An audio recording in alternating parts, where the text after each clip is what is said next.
In this video, you'll learn how to permanently delete a WordPress site. This process is irreversible and will remove all content associated with your site, including posts, pages, and media. Begin by navigating to the WordPress.com homepage. Once there, look for the option labeled Sites located in the upper menu. Clicking on this will take you to a list of all your WordPress sites. Next, select the specific site you wish to delete. You will recognize the correct screen when you see the name of your site prominently displayed. Ensure this is the site you want to remove, as this action cannot be undone. After that, locate and click on the settings option in the left sidebar. This section will allow you to manage various configurations of your site. Confirm that you are on the settings page for the site you intend to delete. Now, find the option labeled Delete Site. This is usually located towards the bottom of the settings page.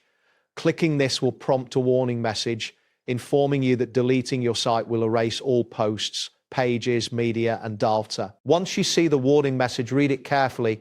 It will state that the action will permanently remove your site's address and all associated content. This is a significant step, so ensure that you have backed up any important information before proceeding. Next, click on the Delete button to initiate the deletion process.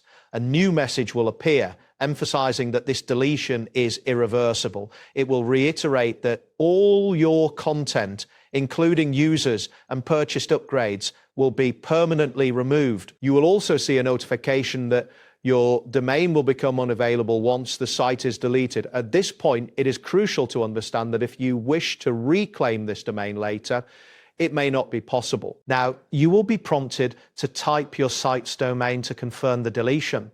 This step is a security measure to ensure that you are intentionally deleting the site.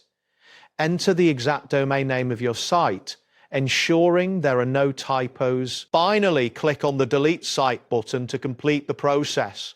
Upon successful deletion, you should see a confirmation message indicating that your site has been permanently removed. Remember to double-check your storage and connection speeds if you were managing multiple sites prior to this action. That wraps up today's guide. Thanks for watching, and catch you in the next tutorial.